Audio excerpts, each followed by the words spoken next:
शीना दोनों बहनें थी, लेकिन शादी दोनों की ही काफी अलग होती है। शीना अमीर तो रवीना गरीब घर की बहू बनती है। हाय रवीना, क्या कर रही हो? कुछ नहीं दीदी, बस खाना बना रही हूँ। आप सुनाओ। मैं तो बस कमरे में बैठी बैठी कॉफी पी रही थी। सर्दी बहुत है ना। कैसी बात कर रही हो दीदी, शक्ल तो एक ही है हम दोनों का।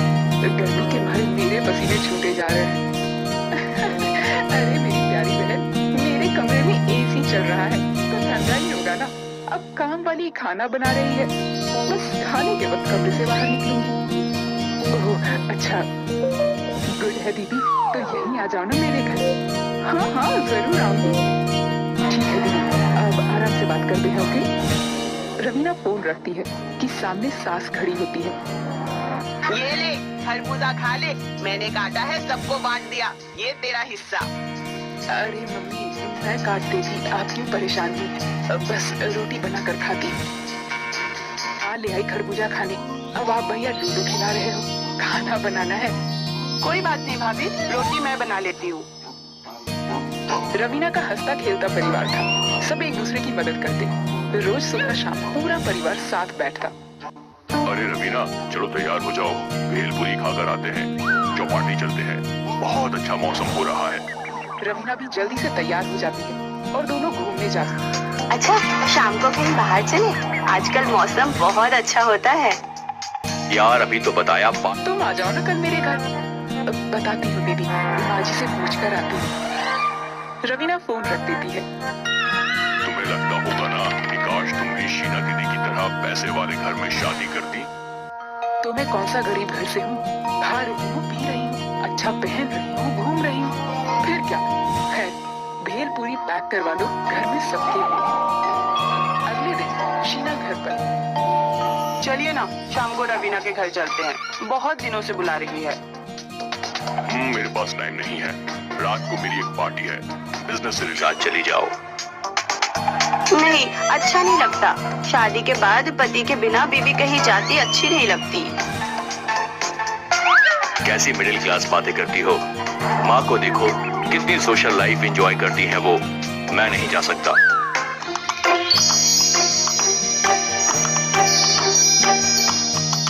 हाय बेटा, कोई काम था? मेरे कमरे में कैसे आज? कुछ नहीं माँ जी, बस मन नहीं कर रहा था तो। ओह, ये तंबोला खेलोगी? हम लोग ऑनलाइन खेल रहे हैं, आप अपने कमरे में जाओ, मैं लिंक भेज देती हूँ।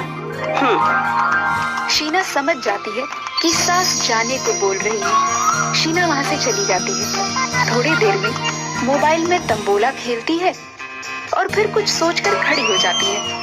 शीना घर से बाहर आती है और ड्राइवर को रवीना के घर जाने के लिए कहती है।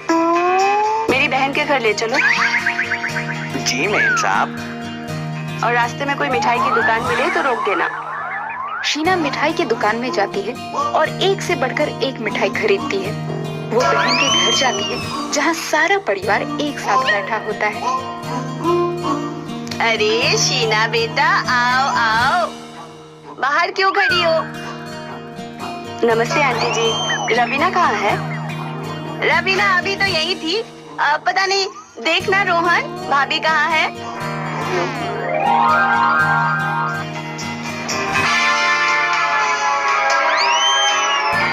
शीना रवीना के कमरे में जाती है जहाँ वो बालकनी में पड़ोसन से बात कर रही होती है। अरे दीदी, कैसे आना हुआ?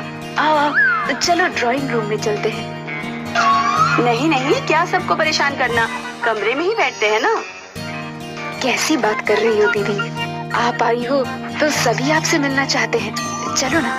रवीना और शीना सबके पास जाते हैं जहाँ सास चाय और नाश्ता बनाकर लाती है। अरे आंटी, आप क्यों बना रहे हैं? वो इसलिए कि हम साथ बैठ सके। अब माँ आप बैठ जाइए। रवीना के घर का माहौल शीना को अलग सा ही लगता है। कितना वक्त हो गया था इस तरह का खाना नहीं खाया था, कितना स्वाद है इस खाने में। ऐसा खाना तो हम लोगों के घर रोज बनता है। अच्छा, खाने में क्या खाओगी दीदी? अभी शीना के साथ बात करने में लग जाते हैं। दोपहर होते ही सारा घर जमीन पर चटाई बिछाकर खाना खाता है, अंताक्षरी खेलता है और खूब गप्पे लगाता है। शीना जब वापस घर को जा रही होती है तो रवीना की सास उसे पैसे देती है। बेटा पहली बार बहन के घर आई हो।